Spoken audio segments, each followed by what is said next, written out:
The news that the two leading tycoon families of Harbor City were becoming in-laws had just been announced, shaking the world. Yet, on the very night of my engagement, I caught my fiancé Ethan backstage with a poor college girl, kissing her so hard her lips were smeared with blood. "Peyton, it's not what you think," Ethan hurried to say, fumbling to rebutton his dress shirt, his ears burning red. My gaze turned cold as I watched Annie's clumsy attempt to cover herself, and I gave a scornful little laugh. "What excuse are you going to invent now? Do you think I'm blind?" I ripped off the engagement ring and flung it at his feet, my voice icy and hard. "Don't say I didn't warn you. The entire elite circle is watching tonight's engagement party. Either you follow the agreement and finish the ceremony, or the Cole family can start preparing for bankruptcy." He clenched his teeth, then at last unwillingly bent to pick up the ring and forced out a single word. "Okay." The formalities began. In a wrinkled suit, Ethan stepped onto the stage under the eyes of thousands. Brazenly, he brushed past me and slipped the ring onto Annie's finger as she pretended to be flustered. "I've always loved Annie," Ethan declared. "Even if you destroy the entire Cole family, Peyton, I will never marry a woman who schemes her way up by dirty tricks." The moment his words fell, the hall erupted. Mocking laughter and the relentless clicking of cameras roared like they would rip the roof off. I had become the biggest joke in Harbor City's high society.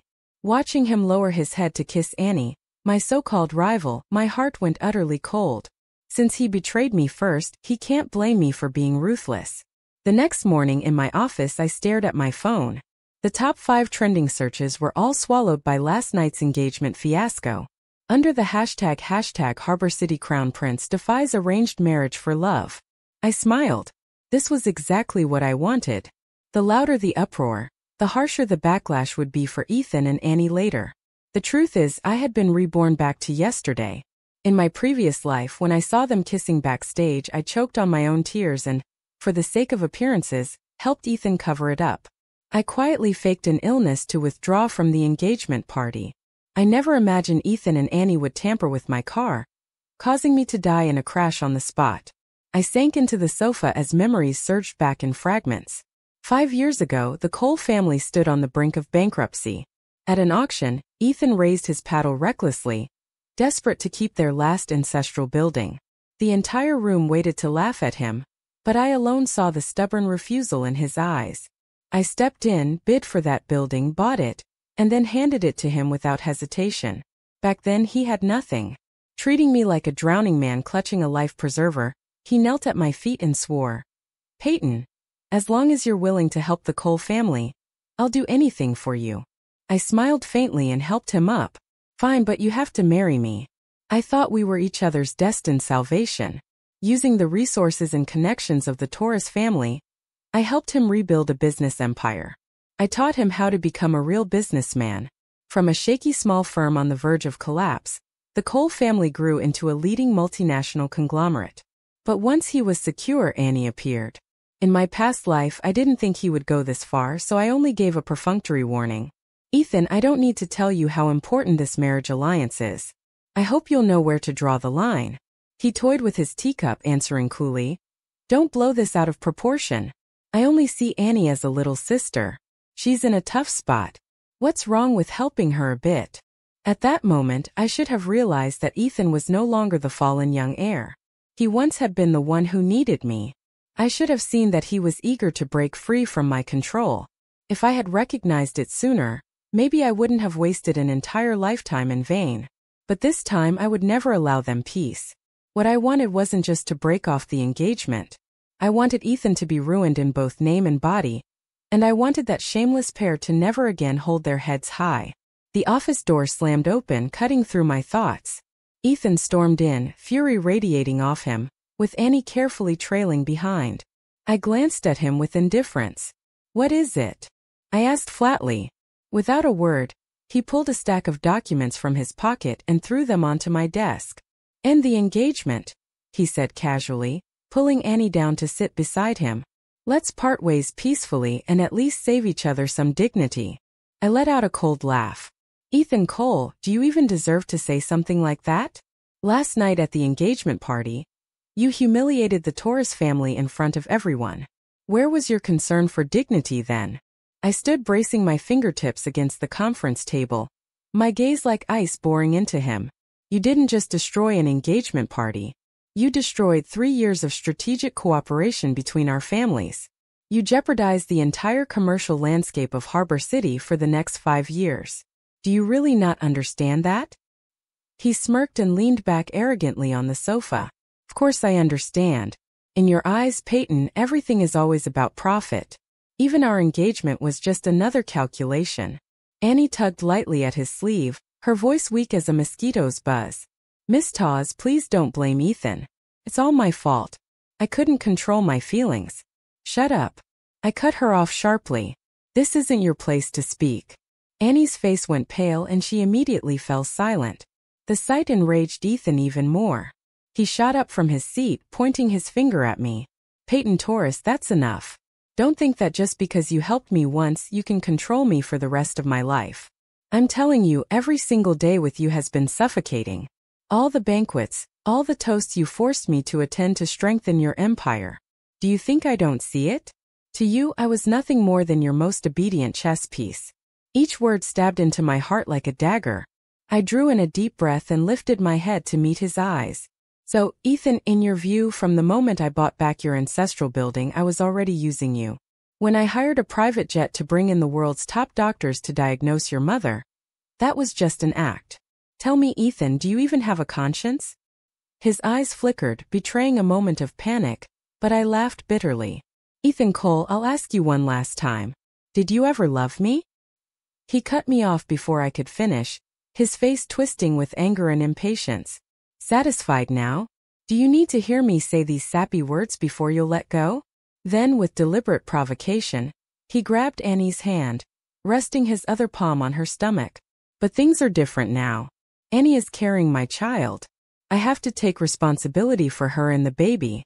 Are you insane? I snapped coldly. Have you ever even thought about the consequences of betraying me? Who do you think you are that I even have to ask you that? Ethan's face stiffened. He opened his mouth but was too furious to speak. I stepped closer, my voice steady and lethal. Use whatever tricks you have, Ethan, but remember this. The consequences of standing against me will be unimaginable. As expected, the next day, Ethan hurriedly held a press conference. I sat in my office, my expression blank as I watched the news broadcast. Ethan looked haggard, his eyes bloodshot, his face pale and exhausted. Annie sat obediently by his side. Ethan wore the expression of a man deeply wronged. First of all, I want to sincerely apologize to everyone who has been following this matter, he said, his voice deliberately choked with emotion. For 5 years, I've carried the weight of a debt of gratitude. I've always had to live under the shadow of the Torres family. With just one contract, my entire life was carelessly decided. Miss Torres, I'm begging you. Please let us go. Below the stage, camera flashes exploded like fireworks as reporters furiously pressed their shutters. The live stream comment section blew up, filled with curses and insults flooding the screen. Finally, Ethan declared that he would establish a new company and completely sever ties with the Torres family. I will rebuild a company in my own way. The road ahead may be filled with hardship, but with Annie and our child by my side, I won't find it difficult. When the press conference ended, social media erupted. The whole internet seemed to boil over, and I became the target of public outrage. At the tourist headquarters, the phones rang non-stop under the relentless barrage of calls from the media. A few long-term clients even subtly expressed their intention to terminate contracts, afraid of being linked to a scandal-ridden company. Staring at Ethan's hypocritical face on the screen, I felt only disgust. Cold hatred rose in my chest as I pressed a button on my desk phone. Tell the legal department. Meeting in the conference room in 5 minutes. My assistant hesitated. Miss Tawes, is there really no way to salvage this? I gave a sharp, cold laugh, my voice calm enough to be terrifying. Water once spilled can never be gathered again. I'll make sure that shameless couple is utterly destroyed. Moments later, the chief legal officer arrived with 5 elite members of his team. I slammed the stack of documents I prepared onto the conference table. In 30 minutes, release all 3 of these to every media platform. I ordered, my voice like steel, decisive and merciless. First, issue a lawyer statement announcing Ethan Cole's breach of our business cooperation agreement and his deliberate damage to the reputation of the Torres family. Effective immediately, freeze all of the Cole family's financial authority. The legal director's eyes gleamed. Years ago, when we took over their company, I had quietly inserted a breach clause into the corporate contract.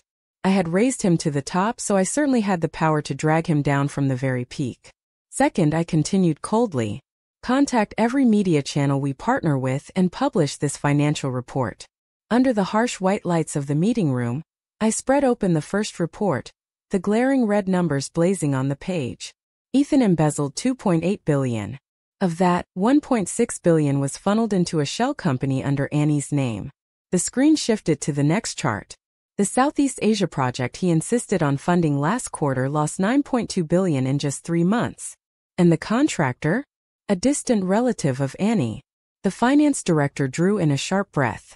Henry uncovered multiple suspicious transactions during the audit, he admitted. I pressed on, my tone turning glacial.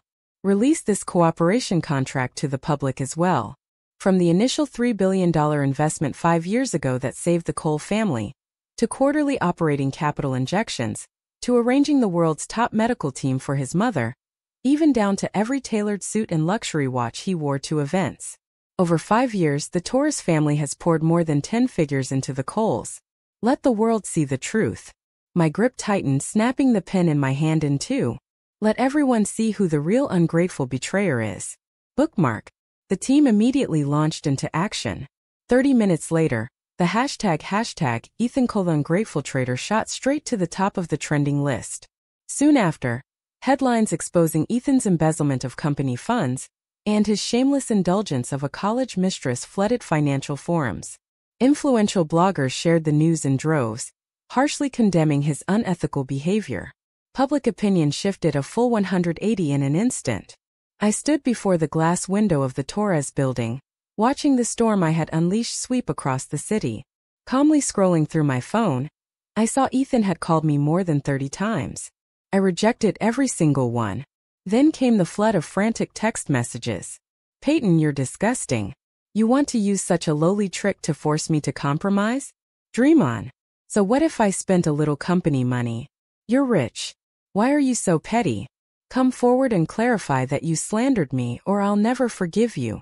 I coldly blocked his number. Out of sight, out of mind. An hour later, I summoned my assistant. Immediately contact every media outlet we work with, I ordered. My gaze was dark and dangerous. Release the second wave of documents just in case Ethan tries another dirty trick. I unblocked his number deliberately. Almost instantly my phone buzzed. Several photos came through. He called right after, his tone smug. I'm giving you one last chance. Publicly retract your accusations and apologize to me in front of everyone. I'll let this go. Otherwise, get ready for your company to go bankrupt. Ethan Cole, you're far too naive. I cut in, my voice sharp as a poisoned blade.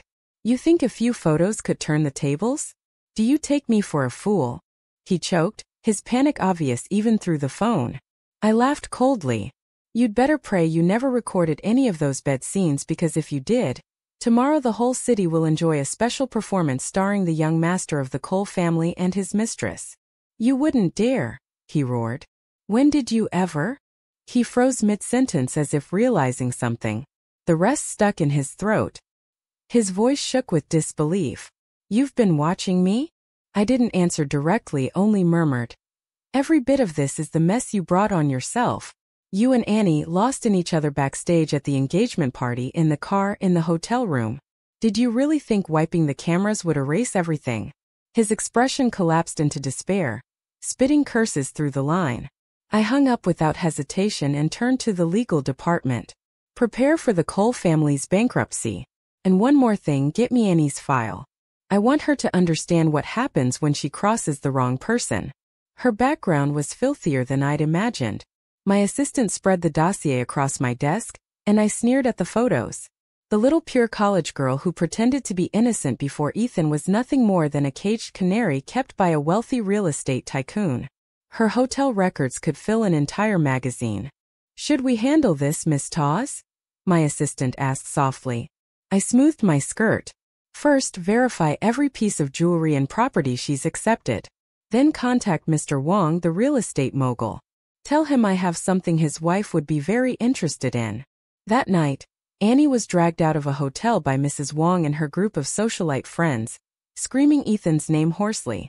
As was their custom, the wives ripped her clothes to shreds for photographs. But when they moved to shave her head, my people stepped in. Miss Tawes said to leave the face intact. She still has a role to play. One of my men reminded them. When the annulled contract was tossed in front of a trembling Annie, she wailed, "I'll tell Mrs. Carter if she finds out you humiliated me like this." Suddenly I felt bored.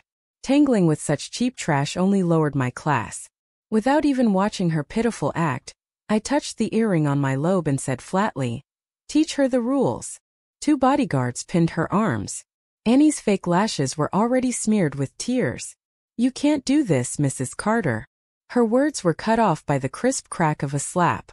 Before she could scream again, someone yanked her hair and dragged her to the fountain. Her face was shoved into the water, her thrashing figure no different from a plucked chicken, stripped of every ounce of the delicate White Lotus act she'd always put on for the cameras. "Stop!" A familiar male voice thundered from a distance.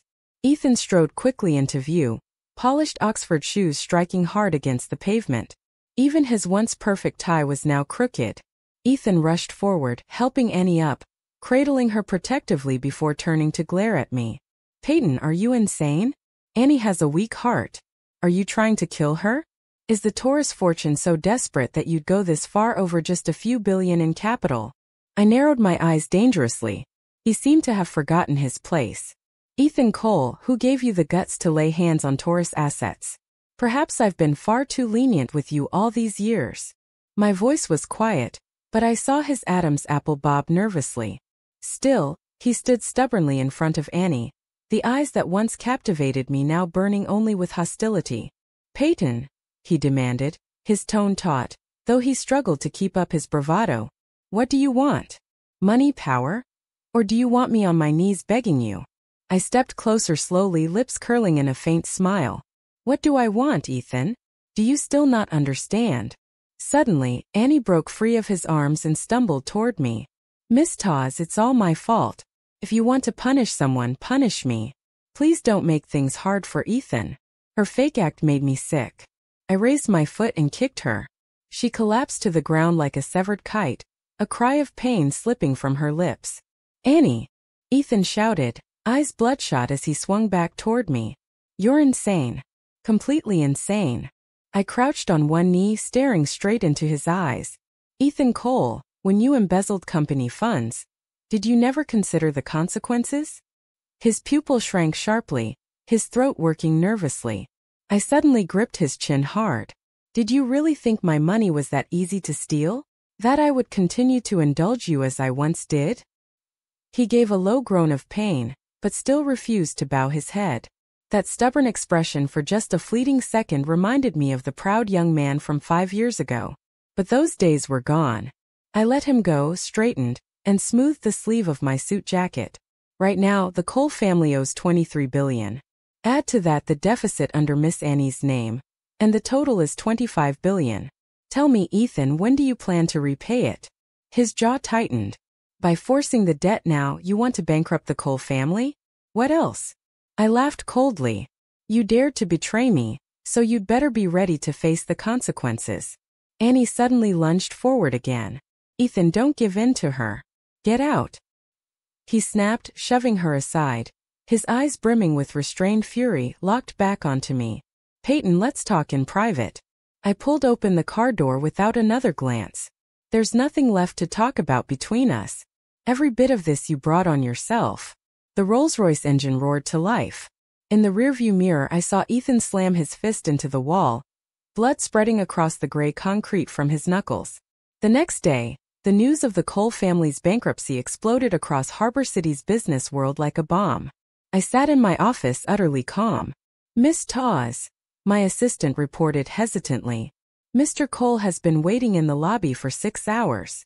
I swirled the wine glass in my hand, the clinking of ice crisp against the glass. "Let him wait." 3 light words. Yet the temperature in the room seemed to drop several degrees. Outside, heavy rain suddenly poured down. Droplets as big as beans struck the windows with a steady rhythm. Looking down, I saw Ethan standing there, drenched from head to toe. Today, he wore only a thin white shirt plastered against his gaunt frame by the downpour. No umbrella, no shelter, just standing stubbornly in the storm like an abandoned stray dog. So now he knows how to play the pitiful act. I sneered, draining the last of the wine. The alcohol scorched my throat, but couldn't extinguish the invisible fire in my chest. Miss Taws, my assistant, hesitated again. Security says Mr. Cole keeps apologizing, saying he won't leave until he sees you.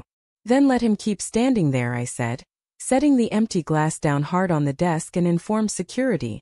If he dares to barge in, call the police immediately. My assistant inhaled sharply but still nodded. Yes, Miss Taws. Outside the window, the rain grew heavier until Ethan finally collapsed onto the ground. I stood watching for a long while, then suddenly grabbed my coat and strode toward the elevator. Miss Torres. My assistant looked startled and quickly followed. Get the car, I ordered coldly. We'll leave through the underground garage. She froze. You're not going to see Mr. Cole. I gave a scornful smile, my eyes dark and cold. And he thinks he deserves that. The elevator doors closed slowly, cutting off his pitiful figure outside. 3 days later at the Peninsula Hotel, the most luxurious in Harbor City, I was meeting with several representatives from international investment banks when the conference room door burst open. Ethan staggered in, his face ghastly pale, his bloodshot eyes filled with veins. Patton, I need to talk to you, he rasped, his voice broken. His fingers gripped the hem of his jacket so tightly that his knuckles turned blue. The atmosphere in the room froze instantly, the investors exchanging awkward looks. I calmly dabbed at the corner of my lips with a napkin, then signaled my assistant to see the guests out. Apologies. I have a private matter to handle, I said politely, though my tone was icy. Once it was just the two of us, Ethan finally collapsed, sobbing out loud. Annie, she deceived me. He stumbled toward me, reaching for my hand, but I leaned away. Oh, I sneered. So you finally discovered Annie's true face? I thought you two were some great love story. What happened? Did your White Lotus finally have her mask ripped off? Tears streamed down his face as his trembling hands pulled a stack of documents from his pocket. These are all the things she did behind my back. I brushed them aside. I told you long ago, but you wouldn't listen. In the documents, Annie had secretly transferred all assets under Ethan's name, even borrowing from loan sharks using his identity. The so-called investment projects were nothing but fronts for laundering money.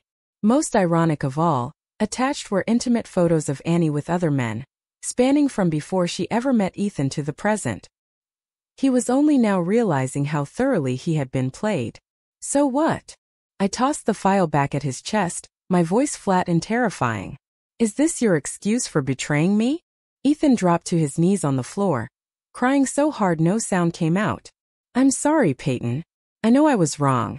Please forgive me. I leaned down, looking into his blurred, tear-streaked eyes. Do you even know where I first found Annie? He shook his head weakly, tears still streaming from another man's bed. My lips curved in a mocking smile. She used your money while clinging to other men in the Monte Carlo casino. In one night, she gambled away $50 million. If I hadn't ordered her passport blocked, she would have run abroad with all your assets. Ethan froze as if struck by lightning, his whole body going rigid. No, that's impossible. I bent slightly, my gaze cold as a blade. Ethan Cole, your taste in women is pitiful. His pupils contracted violently, his lips trembling, but no words came out. I calmly picked up my napkin and wiped my fingers as though I had touched something filthy. Get out. Don't disgrace yourself here any longer. But he didn't leave. Like a ghost, he began haunting every corner of my life. He lingered outside my company building, at the entrance of restaurants, even beyond the gates of my villa. No longer arrogant, no longer proud, he simply followed me in silence, eyes red and pleading. Naturally, Harbor City's media didn't let such a juicy drama slip away. For an entire week, the hashtag Ethan begging for reconciliation dominated the trending list. Serves him right. Wasn't he so high and mighty before? Now look at him groveling. How laughable. His face must be thicker than the city walls. Miss Tawes, don't you dare soften. He deserves this. Though to be fair, Miss Tawes is a little too ruthless. She once loved him. Does she really have to be so heartless? I switched off my phone. My eyes shifted to the medical report lying on my desk, the one confirming Annie's miscarriage. Ethan had arranged for it to be sent to me that very morning. But that wasn't all. He had begun using the most foolish ways to atone for his sins, selling off every last piece of luxury he owned to cover the Cole family's losses, and even kneeling in front of Tawes Group's partners to beg forgiveness on my behalf.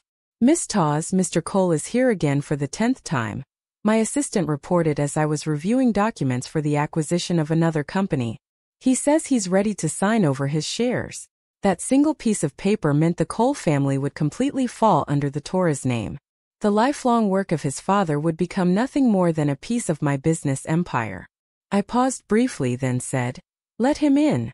When Ethan walked in, clutching a stack of documents, I almost didn't recognize him. The once arrogant young master now wore a wrinkled shirt, his face marred with bruises. He pushed the papers toward me, his voice steady. "All the procedures are done. My father's shares are here too." I flipped to the last page. His bold signature was pressed hard into the paper, as if every ounce of his strength had gone into writing it. Next to it, several drops of tears had stained the ink. "Any conditions?" I asked. He shook his head, lips cracked and bleeding. "No conditions. Consider this my atonement." I closed the file. "Do you regret it?" His entire body trembled. Tears finally spilled over, and sobs caught in his throat until he couldn't speak anymore. He clutched at his shirt desperately, but the truth was clear. There was no turning back. I didn't answer. My silence became the final farewell between us. Annie was eventually sold across the border into forced labor. Ethan's father took what remained of their fortune and moved abroad. As for Ethan, after signing over his shares, he disappeared from Harbor City completely. Outside my window, the sunset bled across the sky, city lights flickering to life in the countless homes below. Some mistakes can never be undone. Between us, it was never just betrayal and pain. It was that by the time he finally understood the price of his choices, I no longer had a heart willing to forgive. Living again, my deepest regret was that I had once foolishly forgiven Ethan out of misplaced compassion. Perhaps it was because of that very weakness that fate allowed me this second chance. Experiencing so much, seeing through the true nature of people, strangely enough, it was its own kind of gift. From this moment on, I would begin a new life, one that belonged only to me, peaceful and beautiful.